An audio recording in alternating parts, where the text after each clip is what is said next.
Some may find the following disturbing. Discretion is advised.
Here we go, Barflies. Welcome to the Barfly Tailgate Show. You already know it's done by Barflies for Barflies and all the other Bears fans out there.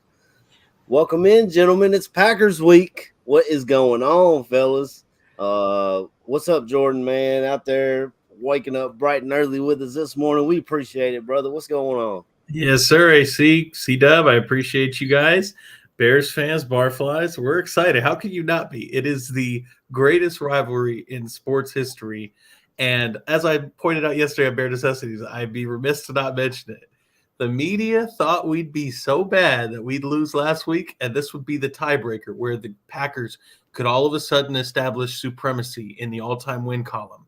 Well, guess what? Joke's on them. The Chicago Bears are the real deal, and we're about to go into Green Bay and give them a real fit. I'm excited for it. Good morning. Let's go. Jordan got me fired up this morning. What's going on, C-Dub? What's up, brother?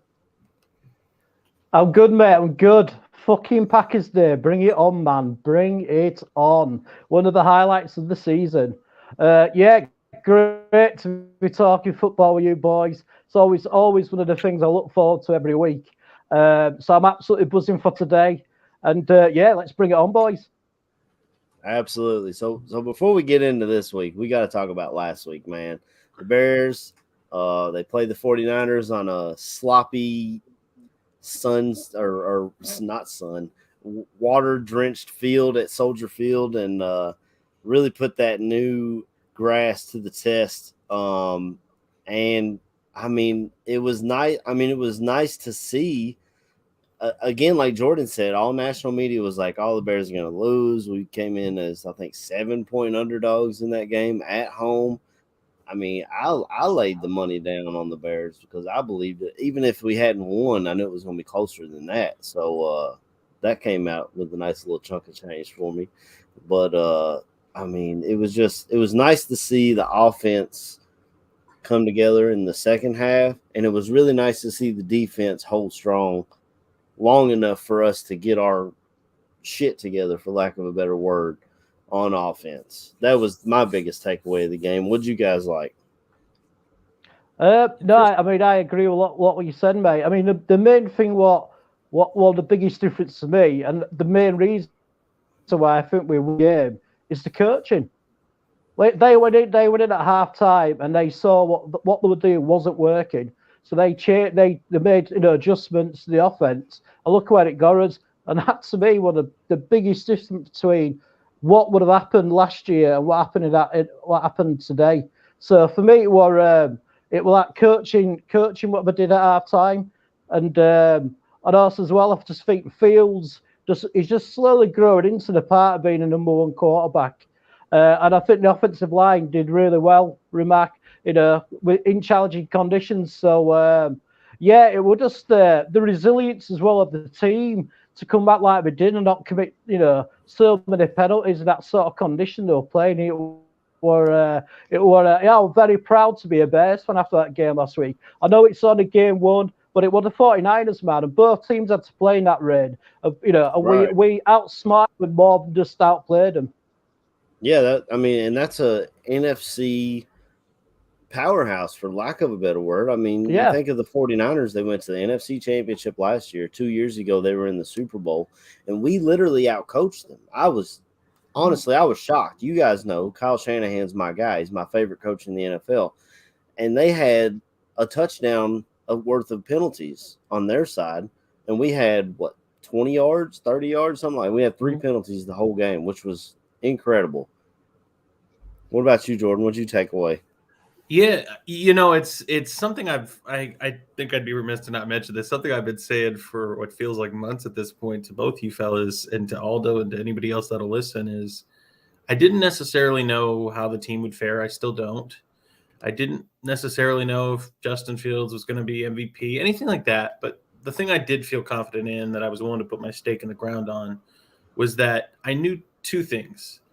When you were coming to play the Chicago Bears, you needed to pack a hard hat, and you also needed to pack a lunch, because it was not going to be an easy day. Sounds like they need to pack an umbrella too. Yeah, well, shit. I mean, that's what. Yeah. I mean, duck it, fuck it, right?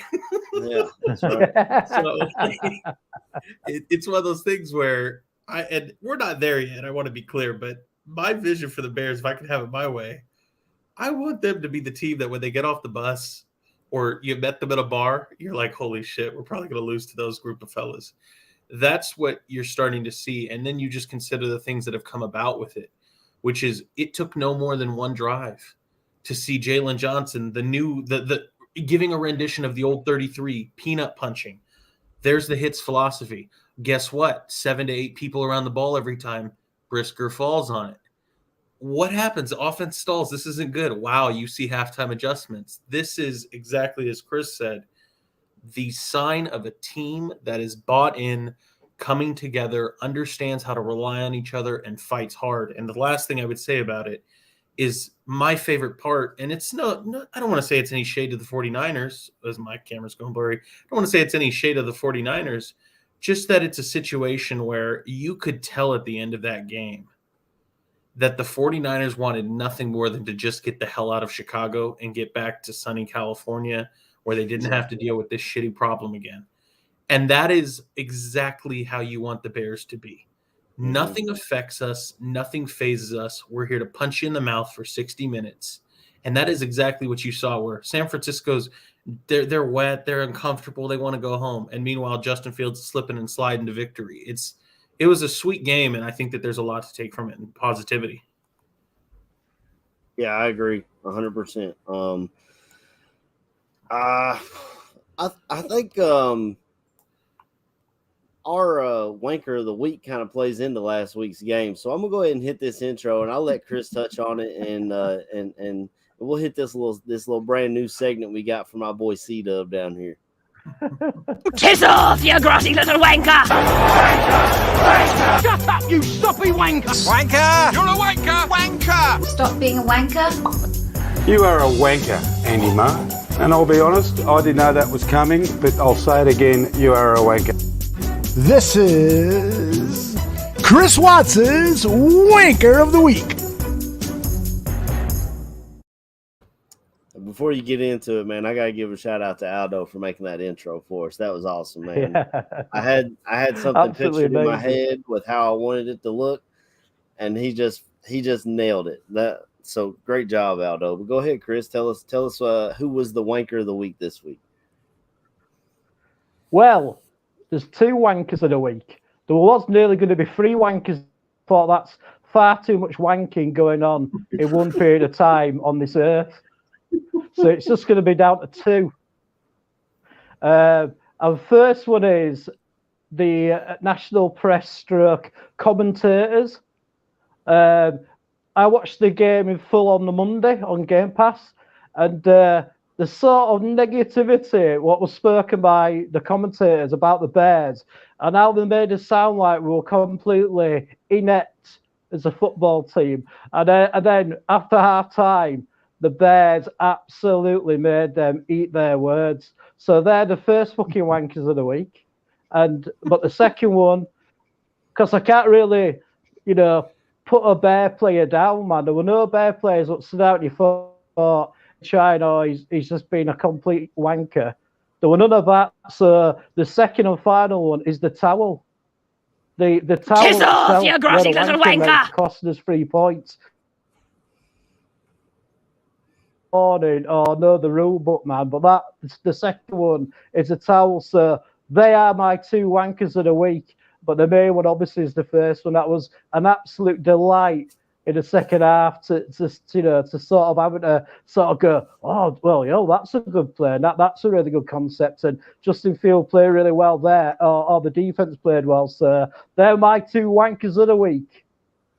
All right. So anyone who needs some sort of translating. what's the word I'm looking, like a subtitle or something for what Chris just said. He said that the number 1 wanker of the week was the national media and the way they had to change their narrative mid-game, which was awesome to see. I told Chris going into this, I watched Kentucky take on Florida last week, and I watched their narrative change through the game, which was awesome to see. And we saw the same thing on Sunday with the Bears and 49ers, how they came in. It was like the Bears weren't even a national football team. Like this is the worst team in the league. They're going to be picking first. And then they start making plays and they have to change their mind a little bit. And the second wanker of the week, my personal favorite, was the damn towel, the beach towel. AC, can I just stop you there? Why do you think, crap, with your Kentucky accent, that you're going to sound any clearer than my Yorkshire accent? It should be Jordan. Maybe we should let Jordan do the subtitles for us. I'm sitting here going, his accent's as strong as my accent. What the fuck's going on here? But sorry, AC, carry on, mate. No, that was it, man. I mean, the towel. I mean, I was trying to find a clip of Tally from South Park because I just thought it would have blended in perfectly, but I don't exactly know everything I'm doing over here yet. We're just throwing shit at the wall and see if something sticks at this point. So duck it and fuck it. Yeah, if you can't duck it, then fuck it. Yeah. But that was a great segment, Chris, man. And now we can move on to Packer Week. The Packers. Not only did I watch the Bears win, I then watched the Packers fall apart against the Vikings, and I loved every single second of it. I looked at my wife. We were watching the Packers and Vikings game, and I was like, man, every time I see Rodgers on the sideline mad or throwing a hissy fit or anything, I just get like a Dr. Evil laugh. Just, and it just, I love it. I love it.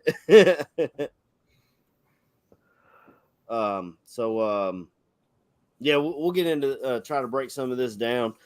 Jordan, you had a Bare Necessities yesterday, I believe. Yes, sir. If you could touch like 2 or 3 of the main points. I don't need you to go on an hour and a half long rant here. Just a couple of short points on what you're looking for tonight as the Bears travel up to the frozen tundra of Lambeau Field. Yeah, I think real quick with just the 2 or 3, one in the passing game for Justin Fields and this Bears offense.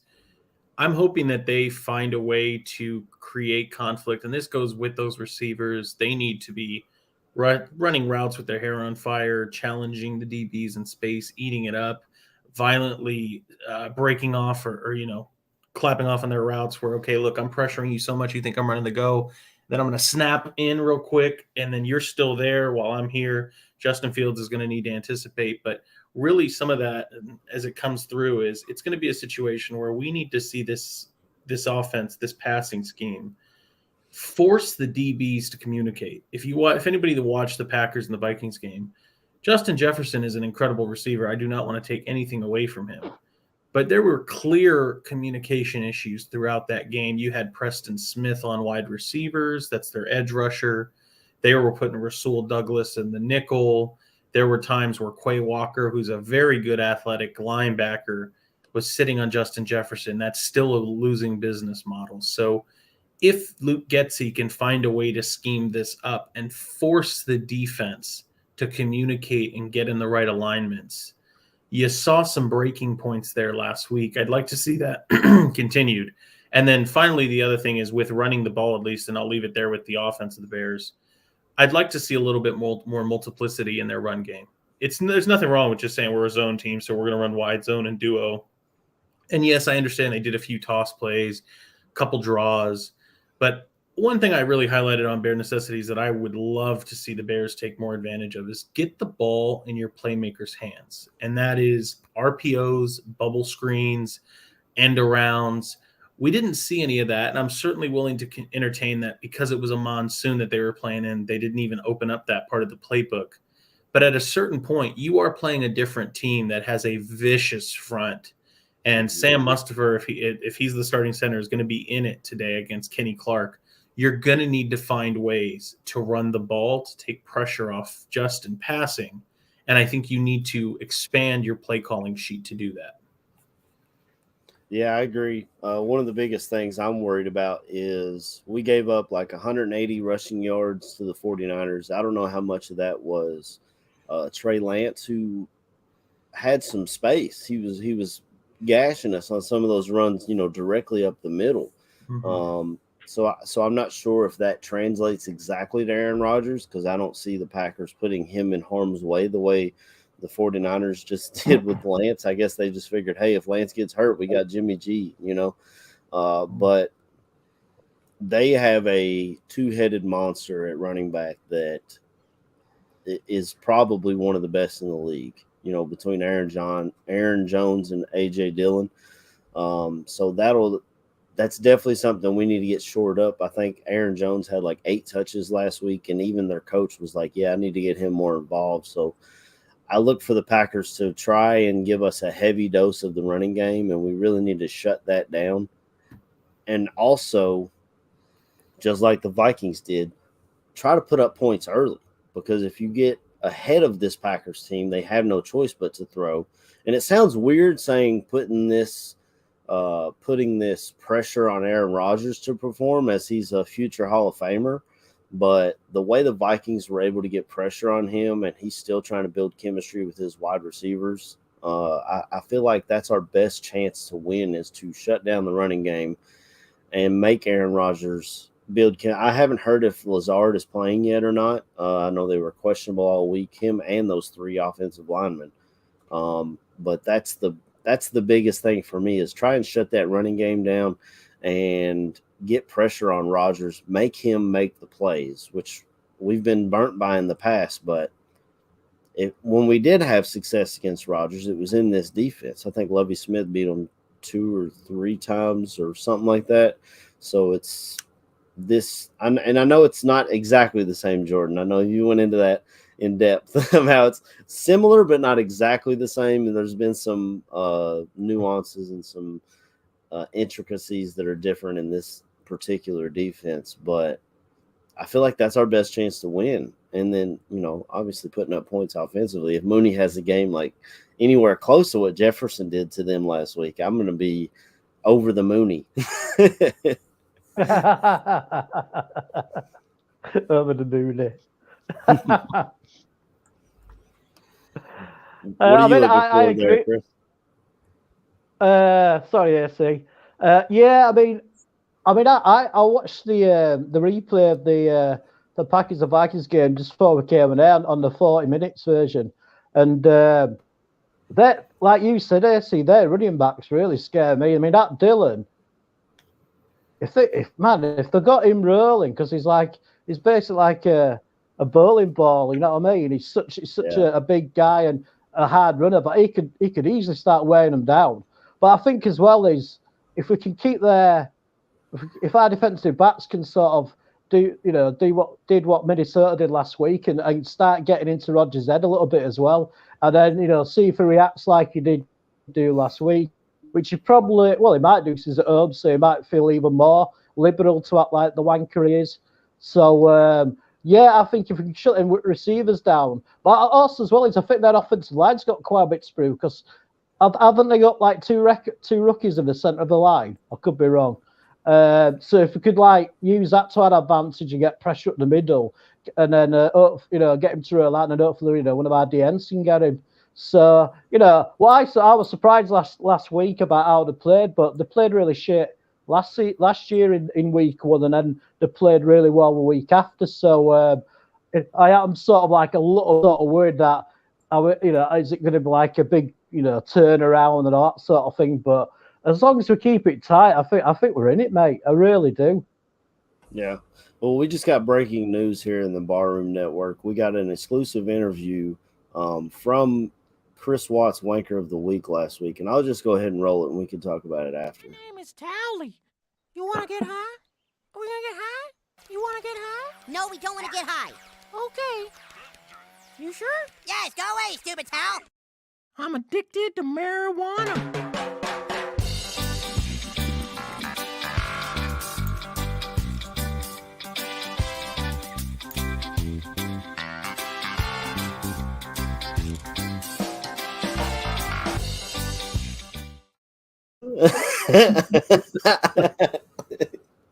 So our towel awesome, last man. week was so high he didn't even know where he was. I mean, that's what makes you the Wanker of the Week, man. You gotta have that wherewithal, the awareness to know where you're at all times. And then again, if that's the underlying reason, then he might get a little bit of a half pass from me. But I even imagine a towel to have a face like the face on that on South Park cartoon as well. So yeah, good job, AC. Hey, shout out to Tooch for coming in and dropping that off. He's going to join us a little later. Oh well, fuck you, AC. Well done, Tooch. Yeah. He's gonna join us a little later to talk about some betting lines and some things that he's watching for in this game and other games going on around the NFL today. There's some big ones, some big division rivals, but that's for a different show for me. I'm sorry, I got to stay on task here.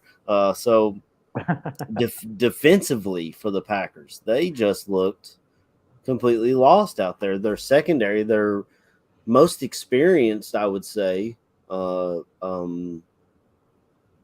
of their defense, because Amos and Savage have been back there since they were, since Amos got there and since Savage was drafted. You had Eric Stokes, who apparently was the big weak link last week that Kevin O'Connell took advantage of. They drafted him, I think, first round last year out of Georgia, so they expected him to be able to continue and to ascend into a great playmaker. And then you had Jair Alexander, who, for whatever reason, did not shadow Jefferson last week and even came out like, that wasn't on me. I wanted to do it. So maybe there's some cracks in the armor there that we might be able to take advantage of. And I definitely see we didn't see a ton of passing, and I think a lot of that had to do with the weather last week. But I definitely see Cole Kmet and Darnell Mooney being a big part of what we do today offensively. Definitely have to run the ball because that sets everything else up. I love our play action game. I love seeing Luke Getsy set up plays with other plays. You know what I'm saying? We didn't see that with Nagy. It was almost like a child playing Madden. But with Getsy, you'll see 3 or 4 plays out of the same formation. As a defender, you're not sure where to attack. Jordan, is there anything that you think we might be able to take advantage of this week? Yeah, the thing is, we talk about it running the ball, but you're going to need to create some misdirection with these linebackers. And I don't think you're going to necessarily get a ton of that from Devondre Campbell, savvy vet. But if Quay Walker is back, I think he'll probably be returning. You were mentioning Alan Lazard earlier. Alan Lazard is scheduled to be playing as well. But if you got a young linebacker like Quay Walker, who I'm a big fan of, but I think that, change up the schemes. And sure, I think he may have a chance to know what this offense looks like. He practices against it every day.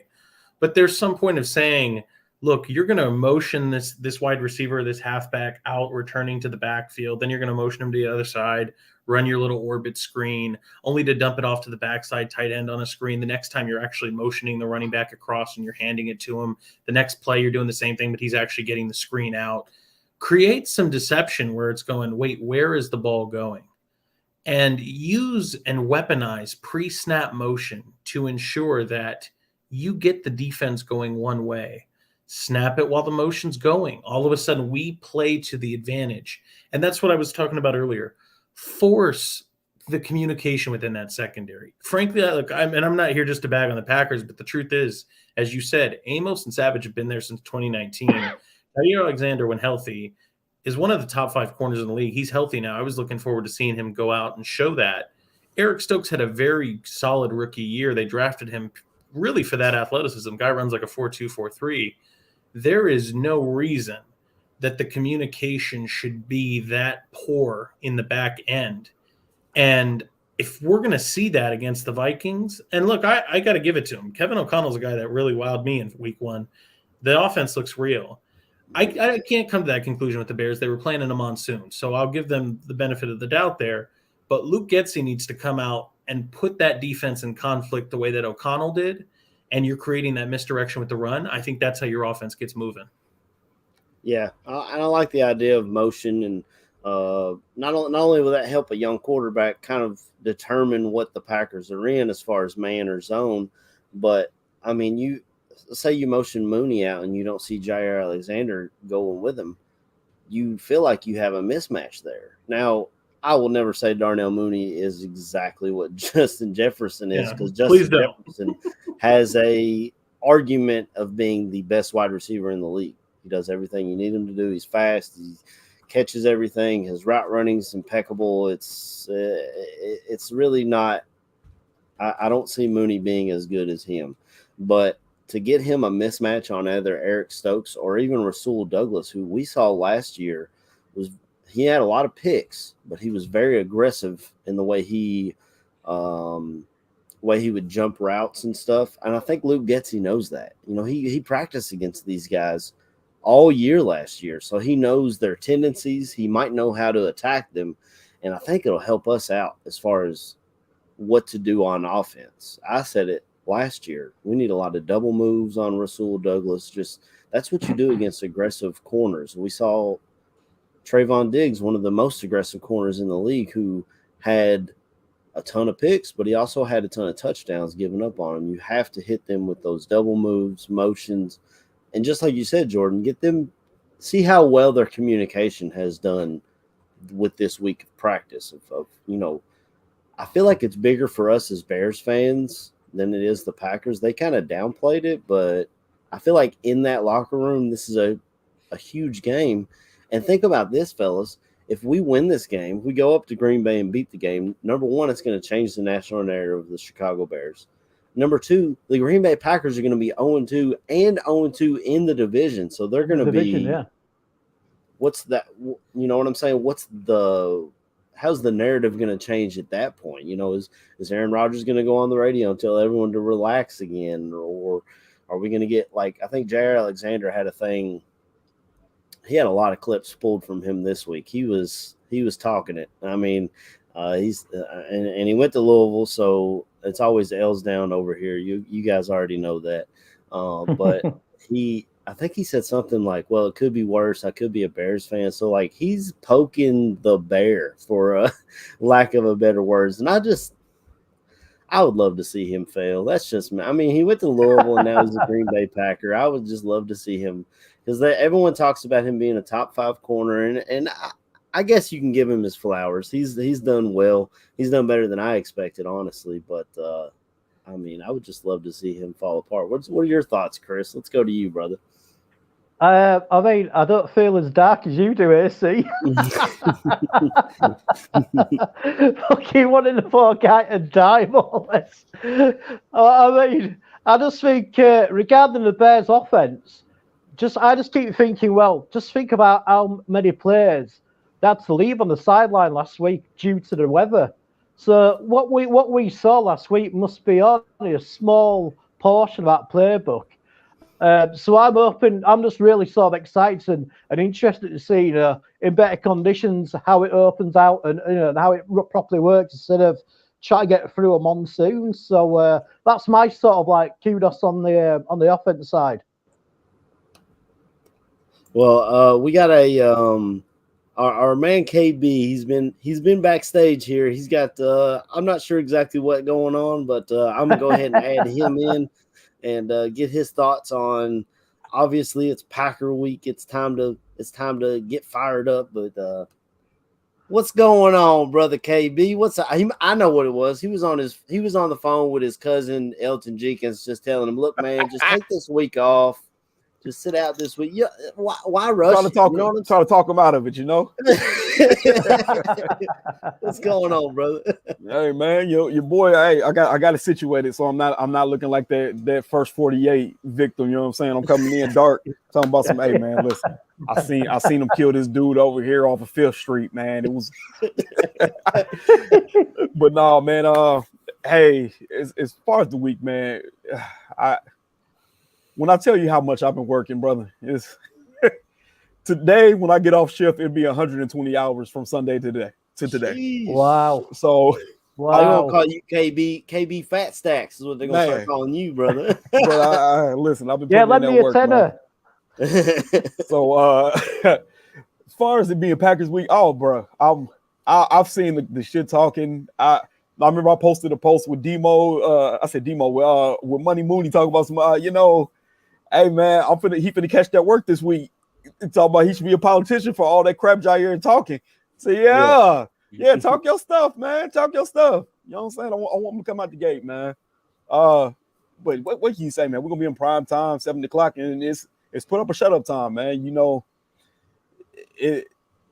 this can be the start of something, or it can be the start of something really bad. It's gonna be one or the other. We starting at this line and we going forward. It's gonna be either go right or left. Yeah. So I mean, I'm here for it, man. We win, it's gonna be a lot of people eating crow this week. Yeah, a lot of crow eating. And I mean, the nation and Las Vegas is giving us no respect. The line is 10. Of course. They expect the Packers to win by 10 points. I think there's no shot it is that far away.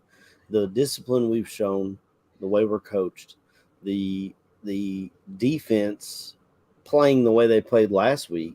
Now, granted, they all want to talk about how we played in the monsoon, but both teams played in that. It's not like we were playing on a different surface than they were. Exactly. So, I don't know, man. I definitely think it's closer than 10. I mean, we'll get our picks and all that stuff at the end of the game or at the end of the show, and we'll definitely get into that. But 10 points is crazy to me. My question is, who's gonna score them? Is Aaron Jones getting 2 of them touchdowns and AJ Dillon getting another one? Because none of their wide receivers scared me, bro. I'm sorry. I get it. We've been burned by what's my little fat Randall Cobb. We've been burned by Cobb before. Like Kentucky. You know what I'm saying? Is he must be the one that's gonna do all the work this week, because Alan Lazard's coming back off an injury, and they're saying he's most likely gonna play. Alan Lazard, I'm sorry, he's not a number one. Not that guy, pal. Exactly. He's not that guy. That's not it. I seen my man lay him out last year. Like I'm done with that conversation with these Packers fans, bro. Y'all wide receiver core isn't better than ours. That's the only difference is y'all have Aaron Rodgers at quarterback, which you can get your points for that. But Christian Watson is dropping wide open touchdowns that you should walk into the end zone with. You got him going at the next of the wide receivers on the sideline. You at the one point they show him on the bench. He's sitting there like, I'm pretty sure he's like, man, they gave me this cast of bullshit and expect me to work magic. I'm pretty sure that's what he said. I don't care if that's not what he said or not. I know how to do voiceovers, goddammit. That's what he said because I made it so. So KB, he said, did you see that replay? Tom Brady. KB, did you see the replay that showed Rodgers after Watson dropped that long pass? And they showed Aaron Rodgers looking at the sideline and nodding, saying like, "I told you, sir." And that was after one of the first plays. Now we're like, "Fuck me, man." Hopefully this could be the start of them rotting. Right. This look, I don't know what they expect me to do with this. Yeah. But I really liked Christian Watson going into the draft. He was one of my favorite guys. But the biggest concern with him was drops, and it reared its ugly head in week 1. We we can only hope that continues, and they haven't.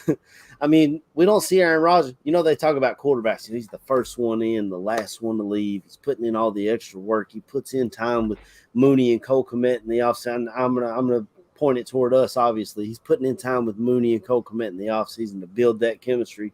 Their quarterback was out getting high. He was out being tally in this bitch. She's talking about want to get high and hanging out with Blue of Earth. Right, I'm dropping LSD. Hell, what you mean? Her name was hallucinogen.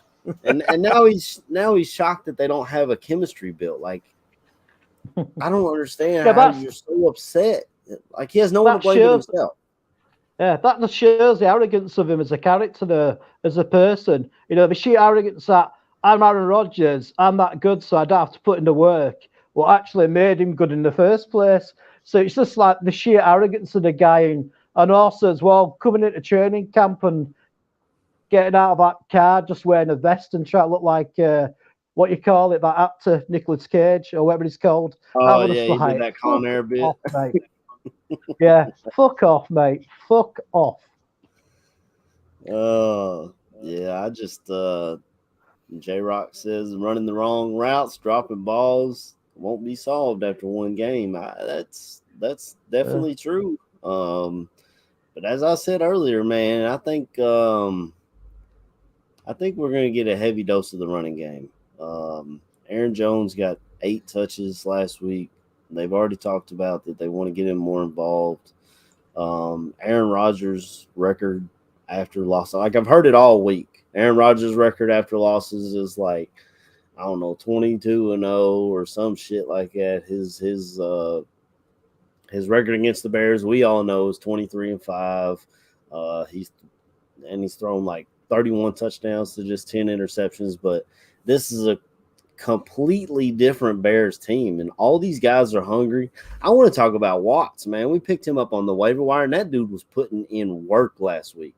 That dude was getting pressure right up the middle, right in Trey Lance's face, and I love it. If you want to beat Rodgers, first of all, like I said, shut down the running game, but if you want to beat Rodgers, you got to put pressure in his face, because he's not known for his athleticism, but he has escapability.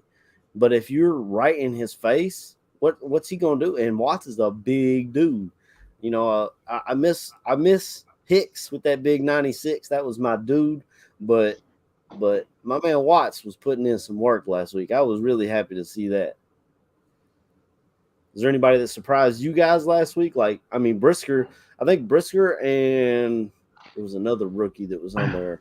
I think Dominic Robinson would be low hanging fruit at this point, because I'm pretty sure he shocked everybody, and I swear I thought he had more than 1.5 sacks, because there was a few times he was getting back there in the backfield, and I was like, bro, I thought that was a sack. Yeah. I'm like, bro, I must not know football no more. I could have sworn. But man, when he brought down Trey Lance with one arm, like swinging him around, I was like, bro, let's go, dude. He was I was jacked up on the couch. I'd have to say, though, I was watching Brisker last week, and I liked how he went around the ball and he got the fumble, but man, that guy needs to learn how to wrap up in his tackles. Every time he goes in, it's always in a big shoulder shot. And, you know, and a few times, like, they managed to bounce off him. So I think he's an awesome player, but I do sort of worry about his tackling. Like, you know, it's just not wrapping up. I mean, I just think some of the tackling in the NFL is just, it's so low par. And I think really, you know, Brisker is a great player. And I have just gone round in complete circles, really, Anna. So I'll leave it at that. Yeah, Jordan.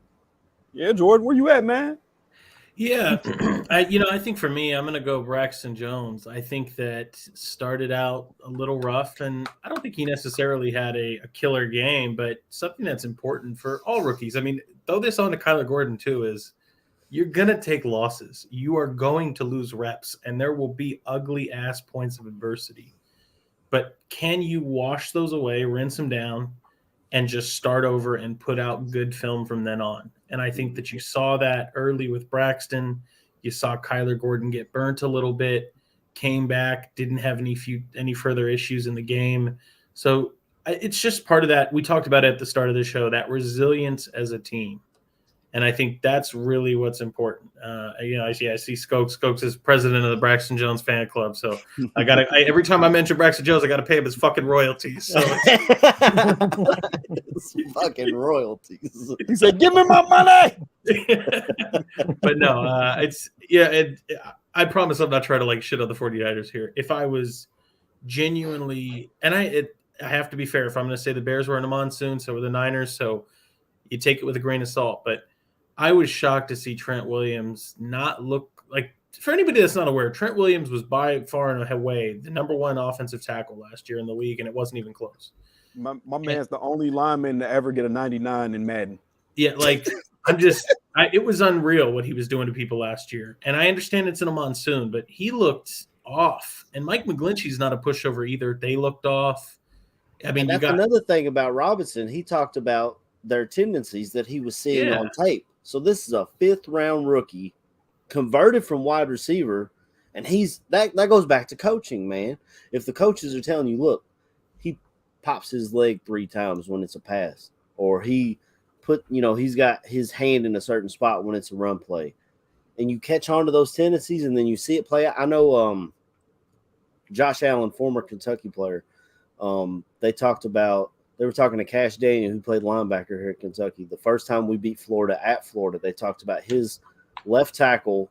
Anytime it was a pass play, he would kind of have his arms up higher because he had to drop back into a pass set.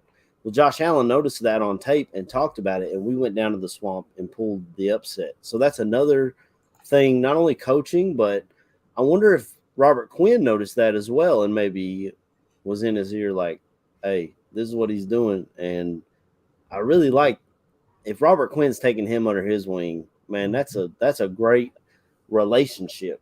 You know what I'm saying? To me. And yeah, I didn't mean to cut you off there, Jordan, but I had to. I feel like that's where you were going with it, but I was. That's 100% where I'm going with it because I mean, if you want to talk about hey, this is Packers week, how do they help beat the Packers? I mean, chat, anybody can help me out. I don't know if Bakhtiari or Elton Jenkins are playing this week, but I checked, they still were doubtful. Okay, so if they're out, you're facing Josh Nijman. And they moved Royce Freeman, who's like a 5th or 6th round pick last year, to right tackle last game. And I don't even remember who their right guard was, but he was getting his ass beat. Well, so their left guard was John Runyon. And he had a concussion, so that's another possible spot on their offensive line. So where that plays in is, I mean, you want to talk about AC? You were kind of leading me up, teeing me off there. I loved the D-line rotation in this game. I mean, look, I'm Mr. NFL fan. Everybody knows that. You want to know why the Bills beat the Rams so bad? It's because they have like hockey lines of DNs. Oh, it's Von Miller and it's Rousseau. Okay, they're tired. It's Basham and it's Epinesa. Okay, they're tired. We just move on. That's what you need. And you saw that this game. And I get it. It's in a monsoon, all that stuff.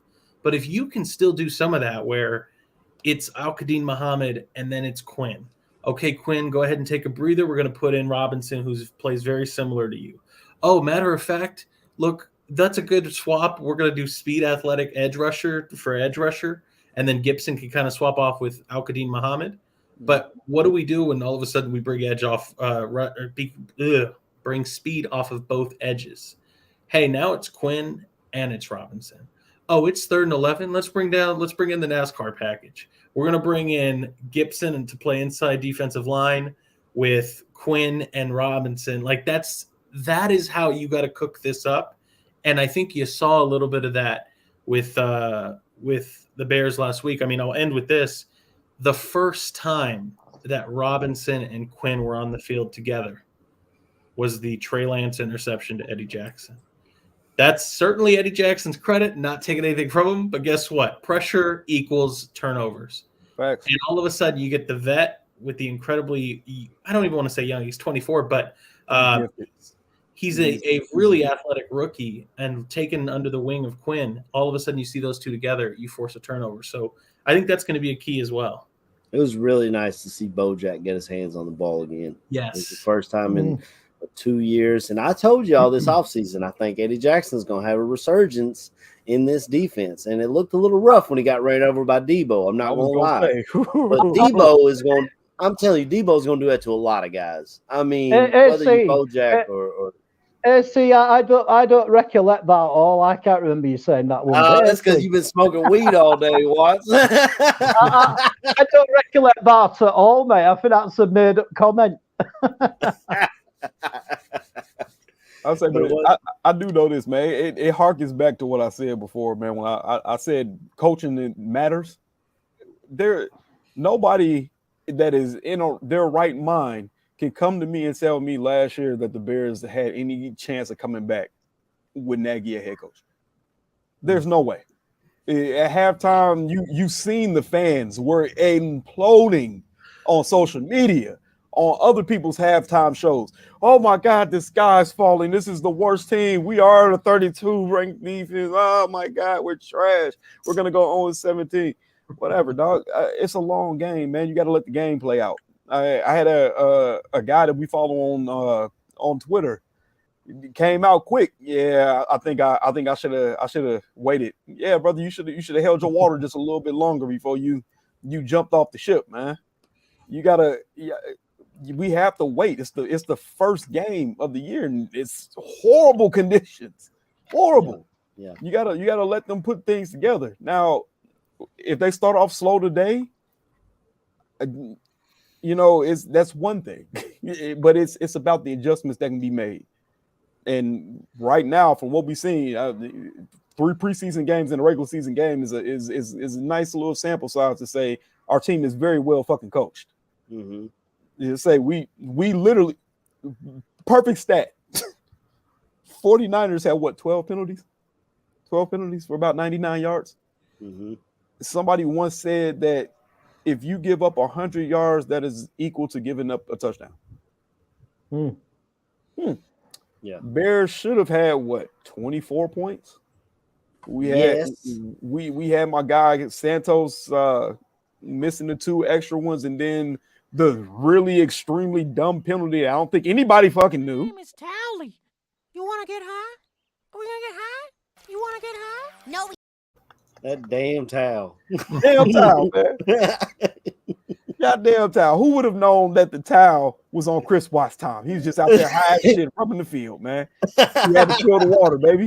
He was like, man, this Bermuda grass feels pretty good. Did y'all say that was grass? I think you were trying to smoke the grass. Right. But, I mean, you take that away. What the Bears had, 3? I think it was 3 penalties. You take that away. We had 2 penalties for about 10 yards. Like that tells you this team is well coached. And I told you before, coaching matters. We came out and we made the adjustments. The 49ers came out thinking they were going to still have the same plan. And you literally saw the takeover happen in the second half. It was when people say there's a tale of 2 halves. There was the tale of 2 halves. The Bears offense got their ass beat the entire first half. The second half, it just is once that play popped off, it just seemed like the Bears could do no wrong on offense. I don't care if we didn't score as many points after that, but it just seemed like we were moving the ball. We were on schedule. We were eating up time, and that defense was out there having fun. Yeah. Oh, they were having fun. We saw halftime adjustments that we haven't seen in 3 years. We saw, like I said, Getsy stacking plays. We saw, I mean, it was a great first game. And then I listened to the radio this week, and all I hear was, well, it was really bad conditions, and we can't take much from this game. But they would talk out of both sides of their mouth, because then they would be like, we only had each wide receiver had 1 catch. Motherfucker, you just said it was a monsoon. How much do you think they're going to throw the ball? Like, are you kidding me? I don't know. And they talked about Cole Kmet not having a catch. They said, yeah, because he was staying in blocking. No, motherfucker, we wasn't throwing the ball. Like, it's raining. I'll say he was in chip blocking though. I did know somebody had pointed that out. It was a couple plays I know he did kind of stay in. But I did want to touch on Braxton Jones before we move on, because I was doing research. Like, I don't know if anybody in the chat room has been paying attention to the work I've been doing on mentaldimes.com. I put out articles called Know Thy Enemy.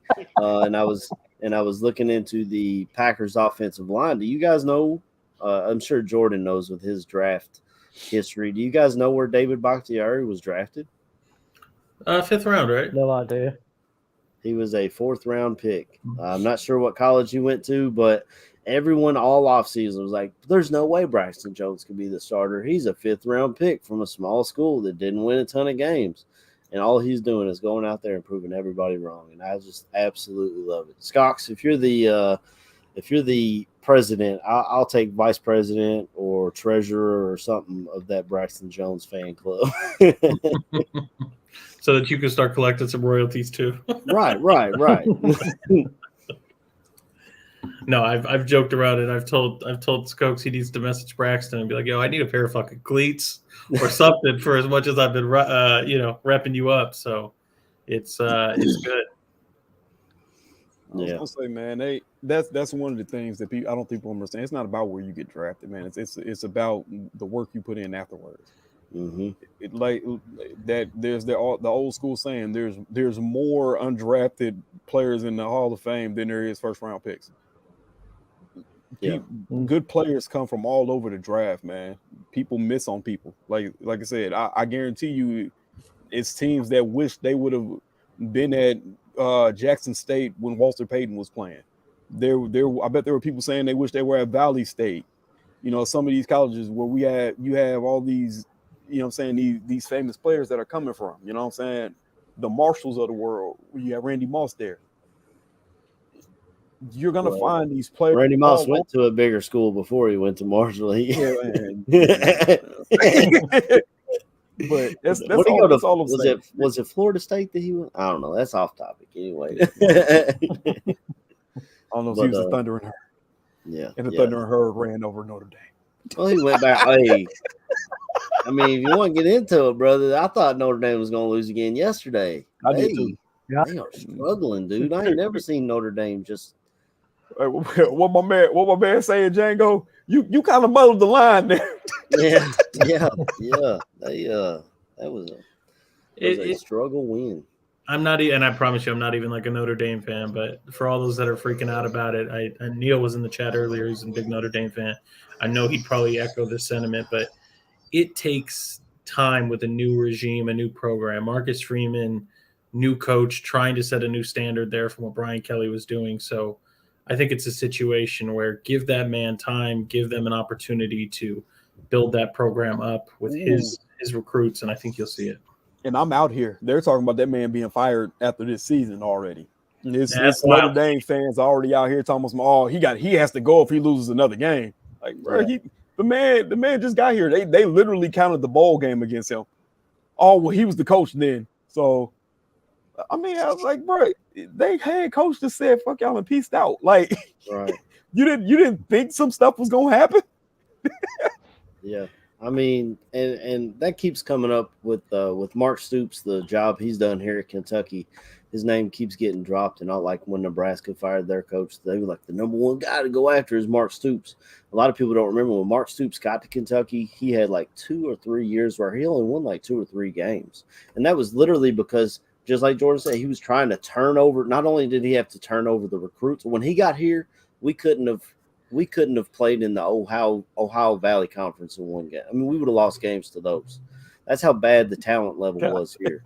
But he has raised that talent level, and we gave him time. And you don't get that everywhere, man. Just like you said, KB, this dude is out there struggling, you know, against all these teams, and just like they held the bowl game against him. They say he's the first coach to start 0-3 ever, right, at Notre Dame, and sometimes you just got to give these coaches time, man, and you don't see it a whole lot. You really don't, and it's sad. I mean, we see it in the NFL.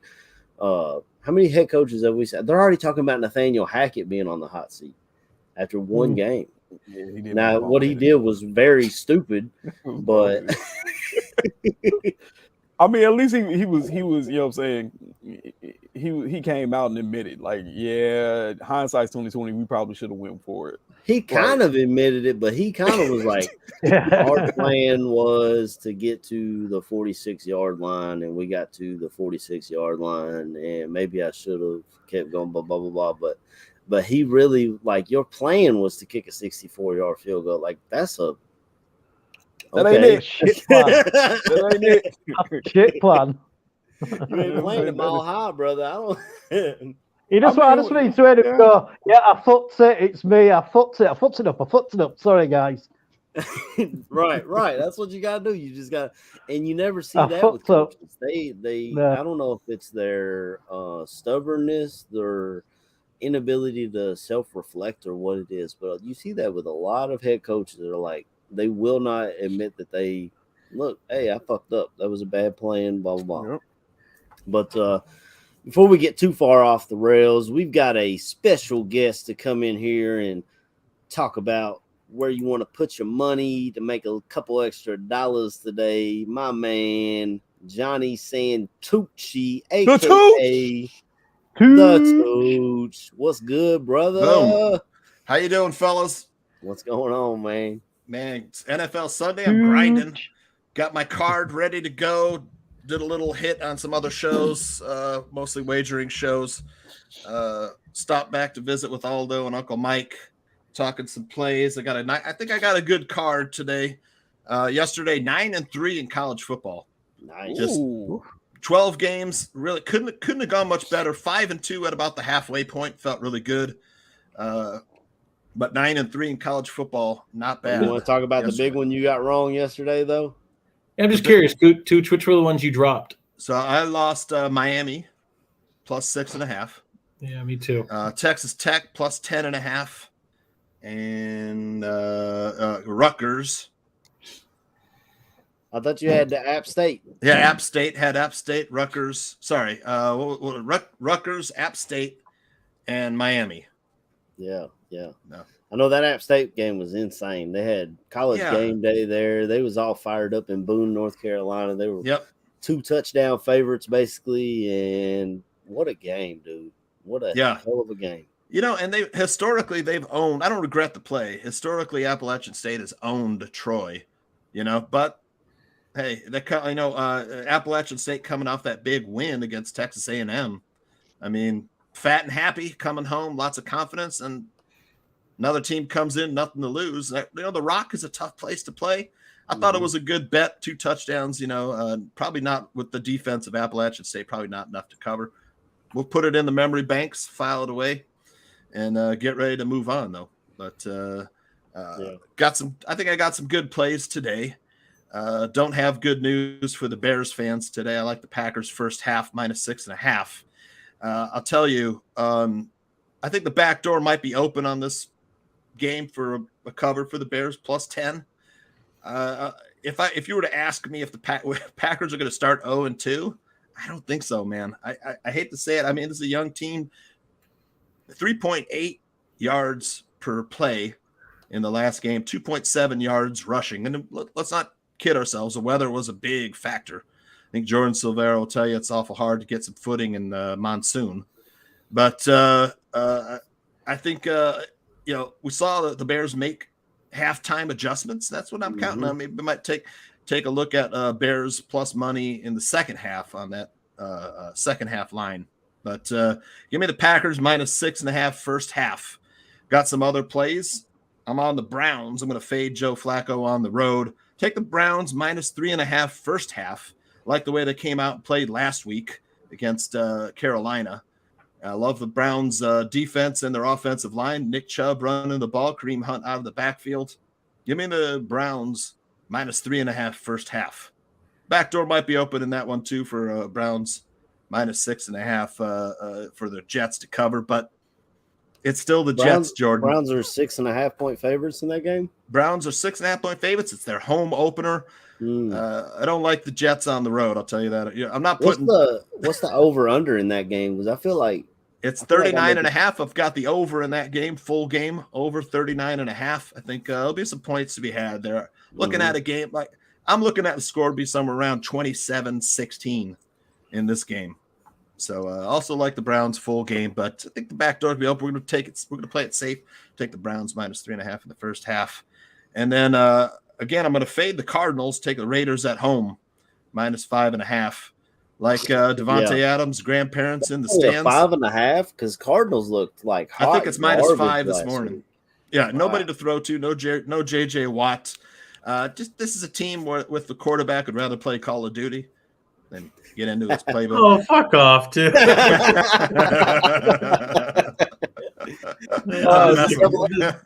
it double XP this week on COD? I'm just busting your balls, but I mean, I Give do me think the Raiders at home. Well, I gotta fight with you a little bit on that. By the way, I think the Raiders wipe the Cardinals off the floor. But to be clear, as much as you would say Kyler just likes to play Call of Duty, and I agree, when he doesn't have Hopkins, he needs outside receivers to win. Who's covering on the Raiders? Who are their cornerbacks? Yeah, Kyler can make some plays with that. Secondary is not good. Yeah, that's why there may be a little bit more of a game there. The Raiders are going to have to outscore. Let's well, they honest. will. Yeah. They will. But yep, and also like the Ravens today, especially in the second half. The Ravens came out and scored 14 points in the third quarter. Love the Ravens second half -3. What's the full game? Give me the Raiders over the Dolphins. You mean the Ravens over the Dolphins? Yeah. Yeah. Okay. So Ravens full game. Ravens -3 second half. Okay. That's man, it's hard for me to figure out the Dolphins. I mean, were they that good or was New England that bad? Because New England looks like a mess as well. I mean, we always give Bill Belichick the benefit of the doubt. My co-host on the Mental Dimes NFL podcast, he's a big Patriots fan, and even he was like, man, we look like we don't know what we're doing. We brought in a failed defensive coordinator / head coach and a failed special teams coordinator / head coach, and they're just like, figure it out, run an offense. Like, you can't just do that, man. When you lose a guy like Josh McDaniels, who clearly had a connection with Mac Jones and had him on the right track, it seemed, and they lose that and they replaced it with just throwing shit at the wall and see if something sticks. You know what I'm saying? It's not going. But I can't figure out if the Patriots are that bad or if the Dolphins are that good, because Tua still had some misses in that game against the Patriots. Yeah, I don't think I'm not putting my money on Tua just yet. I got to see a little bit more. But I'll tell you about the Patriots. Mac Jones a little banged up. I don't think he practiced much this week. I like the Steelers at home. Mike Tomlin has a pretty good record against Bill Belichick. I tell you though, a hell of a game. I'm not going to shed a tear if Billy B goes 0-2 to start the season.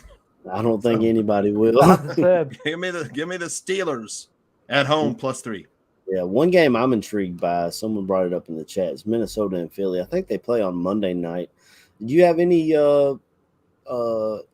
inclination on that? I think I love Philly's roster. I don't know how they let the Lions climb back into that game last week.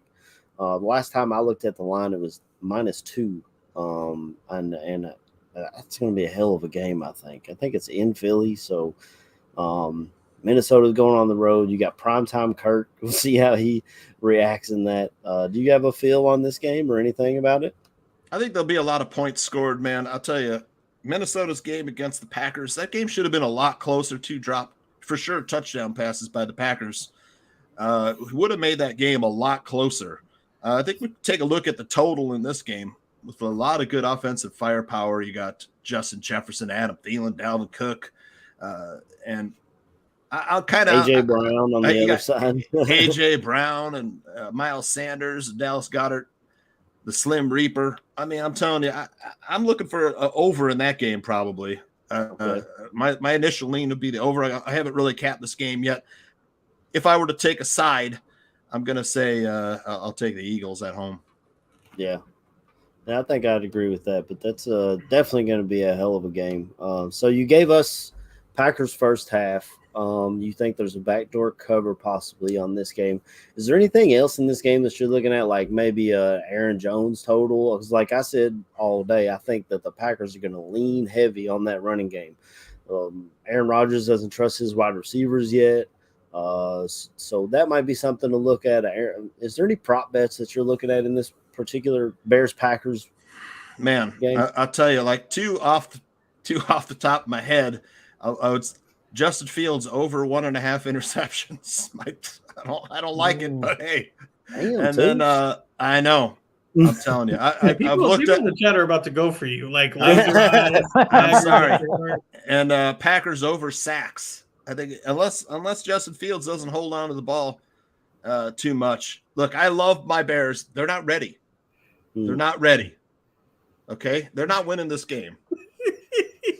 I'm sorry. They're not winning this game. Do I want them to win? Hell yeah. I'm only taking the first half so I can at least root for the full game second half. Right. When the Packers come to Soldier Field later on in the year, then we'll talk. See, I feel exactly opposite. And I talked about this offseason when we did our season projections. I feel like if you want to catch the Packers, you've got to catch them early before Rodgers builds up that chemistry. We don't know what's going on with their offensive line. The defensive secondary, they're not communicating well. If you can get them at a time, I feel like it's early more than later, because later, this offense, eventually they're going to figure it out. They're going to start clicking. And I feel like if you've got a shot against the Packers, it sucks that it's on the road and not in Chicago. But prime time. Right. We always play them up there in prime time. Sunday Night Football just loves to go to the frozen tundra. Every time we play, I think it was like 11 out of the last 12 that we've played up there has been in prime time. So they just love Lambeau at night, I guess. I don't know. Look, do I think the Bears can take it within 10 points? For sure. I think they could. So I said back door will probably be open in this one. You might see a 9-point or 6-point win for the Packers. I think the Bears can make some waves in the second half. In the first half, I don't like their chances, though. I'm on the Packers first half -6. Why, though? I'm just curious. Why do you feel so strong that the Packers just boat race them in the first half? History. Okay.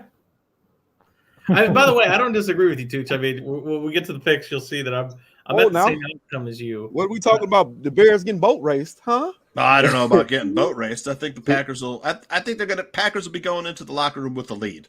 Well, -6 isn't a bad number. That just means that they scored a touchdown. 10 to 3. Can you see 10? There you go.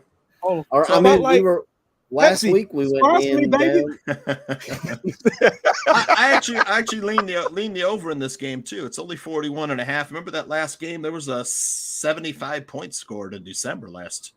It was 45 to 30 last time they played.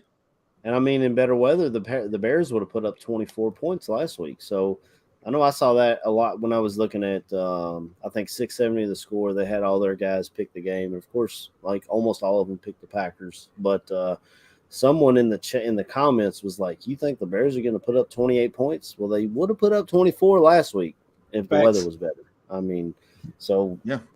They put up 35 on the Packers last December. And that was that with Justin starting? I don't know. That was with Justin Fields, 30 points. It was 45 to 30. That was the Texas route to Bird, and he turned by Jakeem Grant, and the pick 6 to Rasul Douglas. So it was that game. Yeah. Tooch, I get to the same outcome, and we'll talk about that eventually. But it's just I'm not even telling you to lighten up. I think it's interesting because I'm kind of with AC a little bit. Like I gotta look for the outcome, but it's shocking to me to hear you say like they're not ready, because that may be true. But as far as I'm concerned, I've never seen Green Bay in a more vulnerable position than they are now. Let me just pitch you this. I'd love to have this discussion with you. They've lost their superpower connection with Devontae Adams, so he's trying to build a relationship with new receivers. Very true.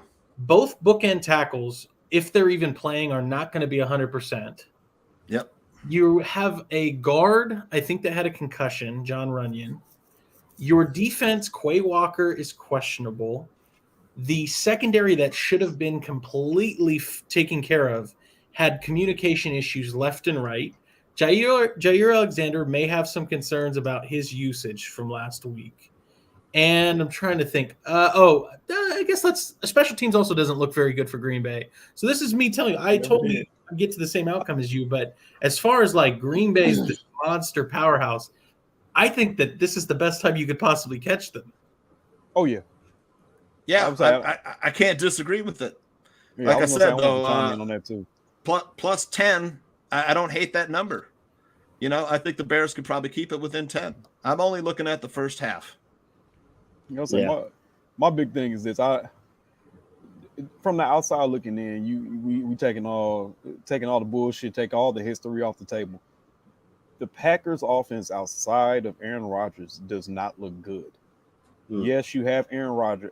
Aaron Jones. I love Aaron Jones. He's a hell of a guy, to be honest. He's a good dude. Hell of a running back. I was a very big fan of Dylan coming out of BC. You have two really great running backs, but they don't run the fucking ball, which I don't understand. They're going to have to run today. I think that changes. They want to win. I was going to say that's the key to their victory, but they want to put the ball in Aaron Rodgers' hands so Aaron Rodgers can be Aaron Rodgers. Yeah. They don't have the weapons to do that.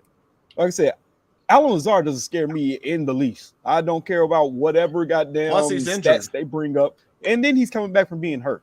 Sammy Watkins is not what he was ever going to be.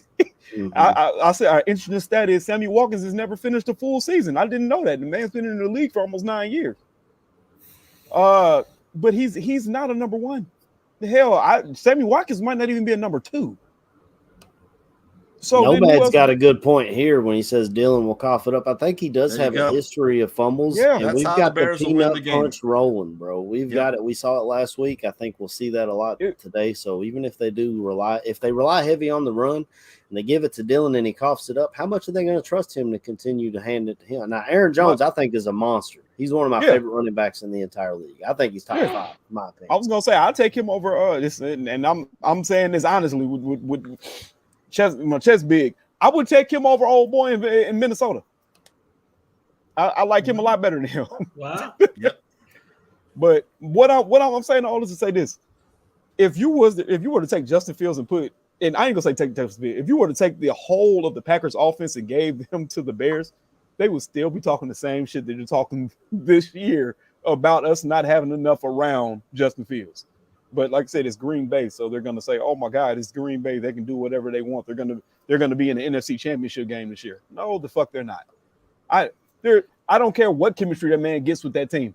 They do not have enough weapons. I don't care. They don't have enough weapons. I think the Bears will adjust in the second half. You know, it might be a good situation to live bet this game at halftime. You might get the Bears plus 10 again at half. You know, so or higher. It all depends. I know public's all over Bears plus 10, and I get it. 10's a big number in the NFL to cover. Yeah.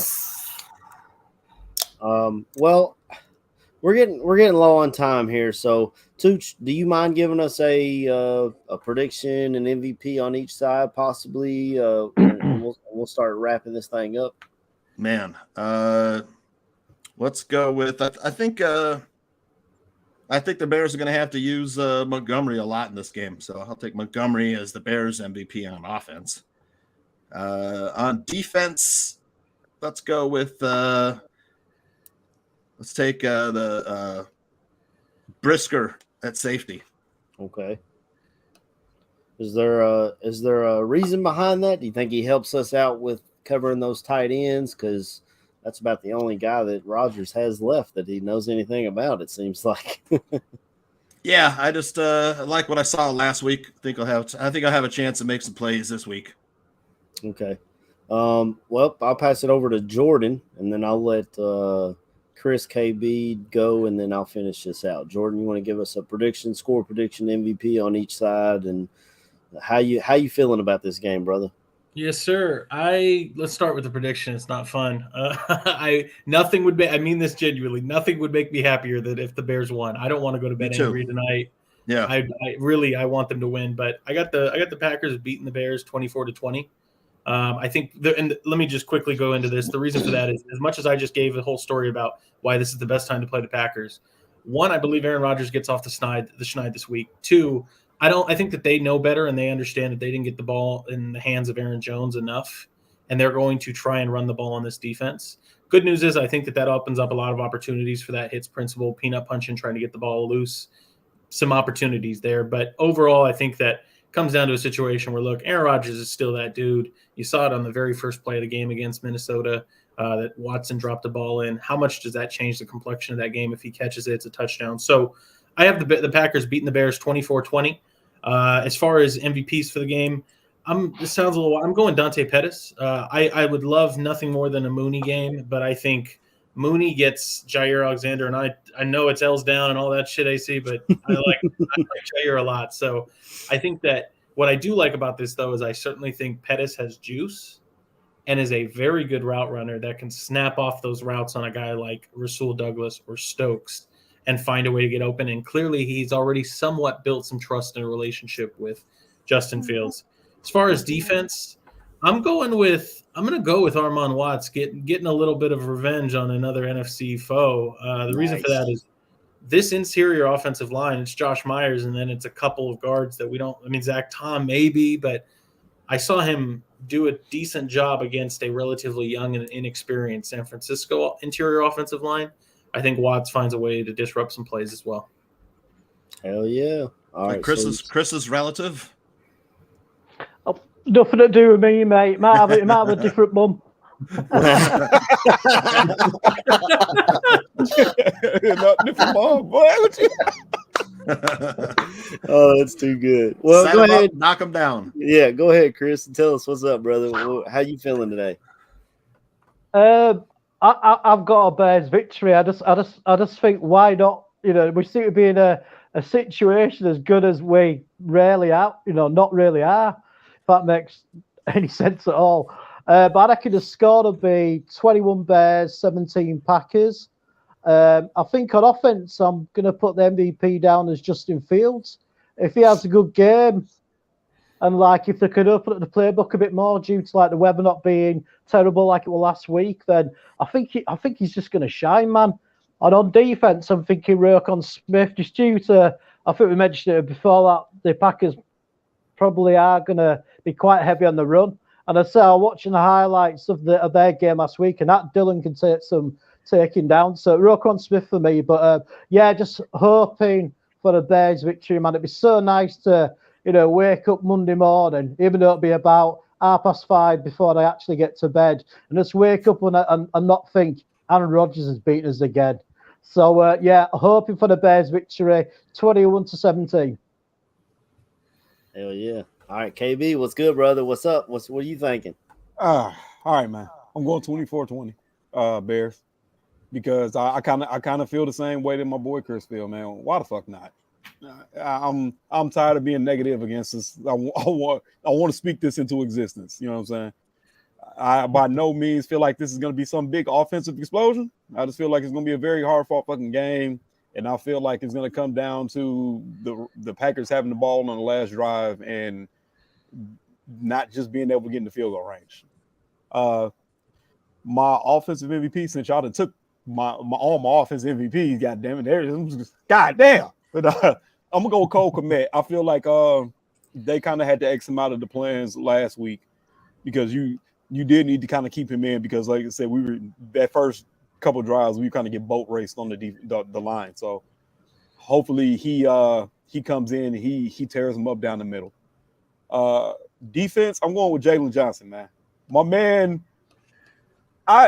man does not lack for confidence. You hear me? He does not lack for confidence, and he feels like he's one of the best 5 cornerbacks in the league. If you feel that, brother, show me. Lock up whoever the hell is going to be number 1. Keep that same grade. He wasn't thrown at last week. I can understand it wasn't a lot of passes, but he was not thrown at or targeted once. Let's keep that same trend.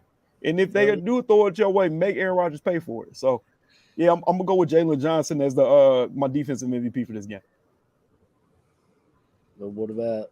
Oh, you said Cole Kmet on offense. Yeah, Cole Kmet on offense. So you got a Bears victory. Chris has got a Bears victory.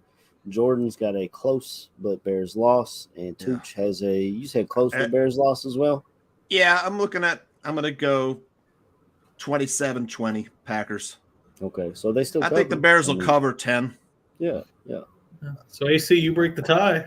All right, I'm gonna break the. I told y'all in the off season who I was picking. Bears go to Green Bay, get the dub. Final score: Bears 28, Packers 24. It comes down to the last drive. Rodgers is driving, and Bojack gets the pick. My offensive MVP. I don't know if y'all took him or not. My man Montgomery. Did anybody say Montgomery? I have Montgomery, but that's a great pick. Man. Yeah, I think Monty's they're a good going. pick. I think we're going to lean on the run a lot. Montgomery's going to take advantage of some of these young linebackers and then run the play action off of it. So that goes into what Chris Watts said with Justin Fields and what Jordan said with Dante Pettis. But I think it all starts with Montgomery. And then my defensive MVP, my man J2K, put it in here. This would be a hell of a game for Quinn to take over. I think Robert Quinn goes in there. Even if they've got Bakhtiari starting, Bakhtiari started like 20 snaps last year and re-aggravated his knee. So we don't even know what it looks like if he does play, if he is going to be the same guy. So I think Robert Quinn gets in there and gets like 2 sacks, maybe even D-Rob gets in there for a sack or 2. I love to see his growth, to see him continue to ascend to be that playmaking defensive end that we've been looking for here with the Bears since Mac's first year. So I got Quinn on defense. I got Demo on offense. I got a Bears victory. Bear down. And we'll get into these shout-outs. I'll go down to Chris, and then we'll go backwards this way, and I'll finish this out if you want to start us off, C-Dub. Cool. Yeah, first shout is obviously to you boys. I love talking football with you guys every Sunday. It's just an absolute blast. It's always awesome when Tooch slides in at the end and takes the glory. Is that what it is? Like the guy at the end of the relay team who gets the bat at last and gets the glory at the end. But no, it's been a really fun. It's been a real fun show, man. It's been really funny. So thanks everybody, you guys, everybody in the chat. You know who you are. Everybody have a good week. Be safe and be good to each other. And let's get that Bears win against the Packers, man. That's all I want. I just want to wake up tomorrow feeling good, man. So, bear down from me as well. AC. Hell yeah. All right, go ahead, KB. As always, man, shout out to all the fans, man. Like I said, y'all make this possible for us, man. As we get up and we talk and y'all tune in. Shout out to everybody across the bar room, man. You got your boy Jordan doing stuff. You got your boy Tooch doing stuff, man. My boy C. Watts making appearances on the shows. AC doing the same. Not my black ass.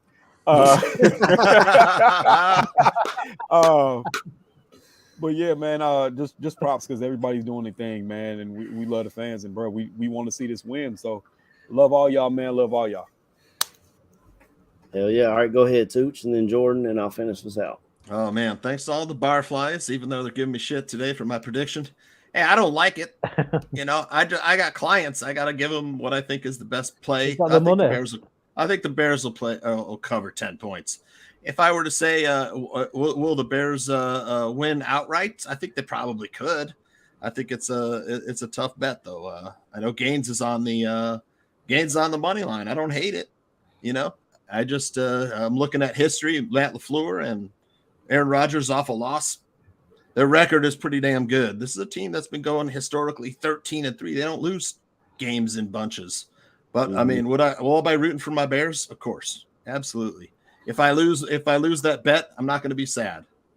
Because the Bears will have a win.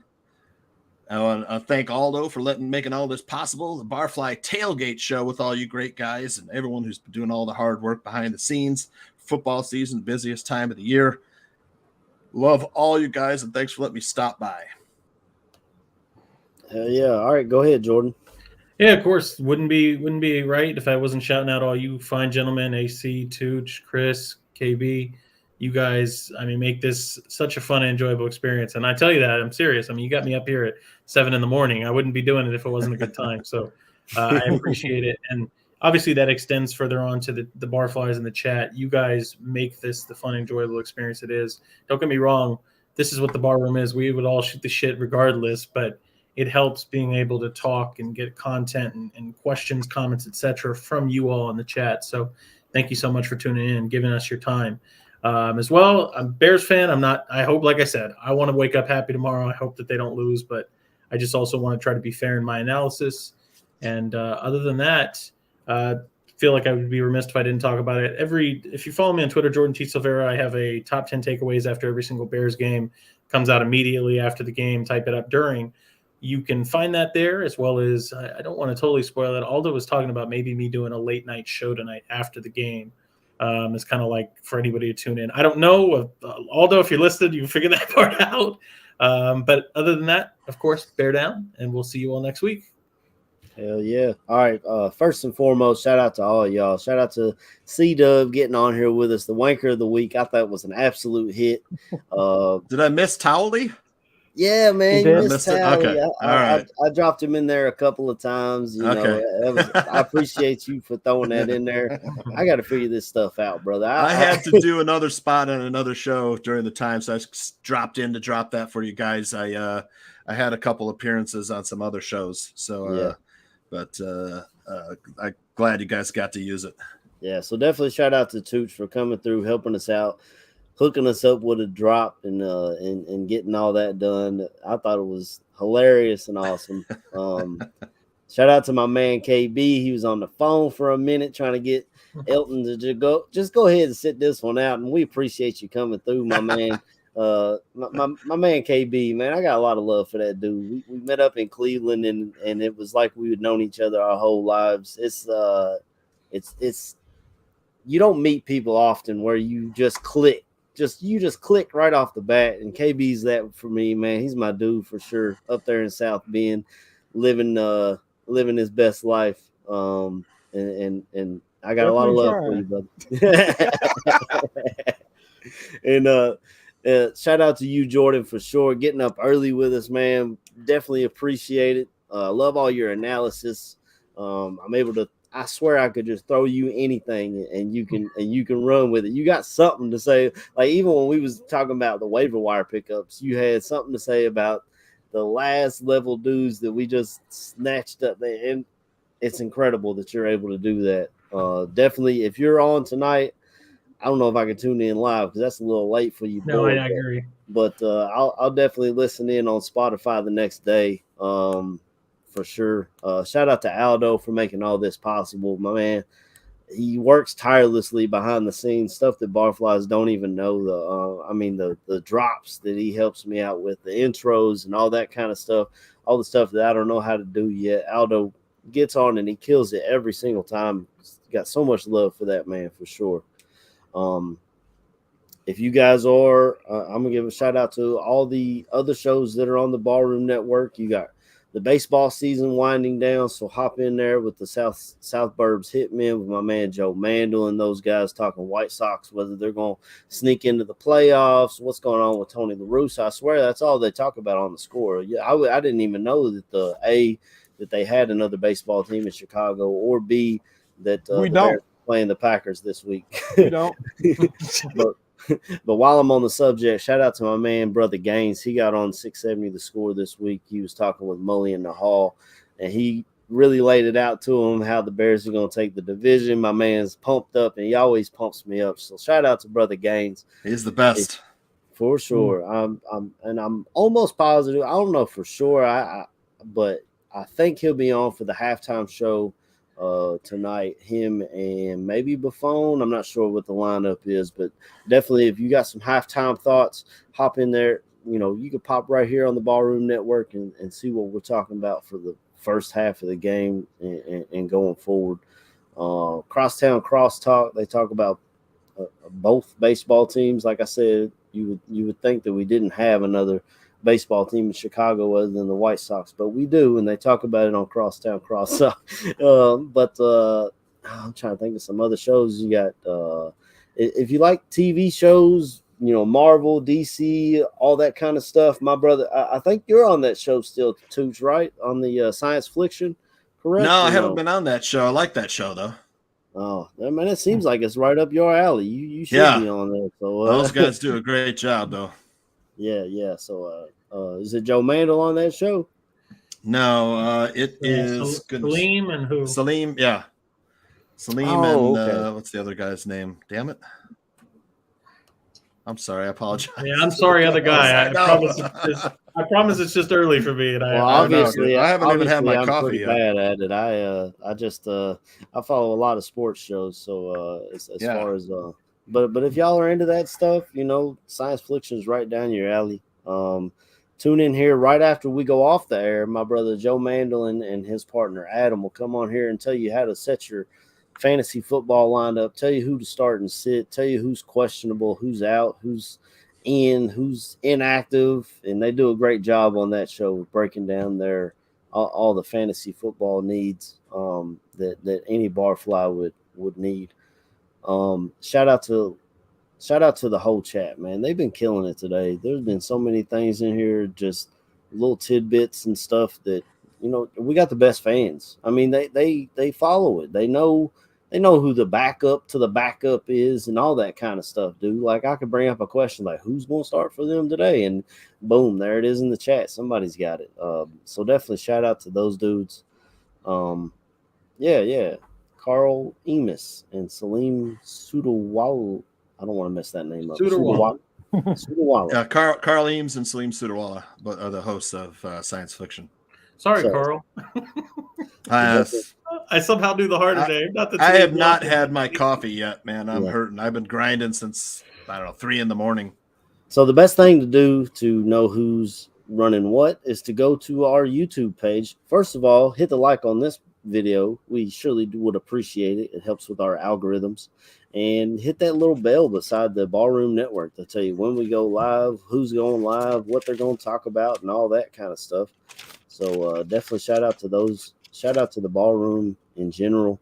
And I got a lot of love for you guys. And we're just going to we'll hit everybody with a fat ass bear down. Bear down. Bear down.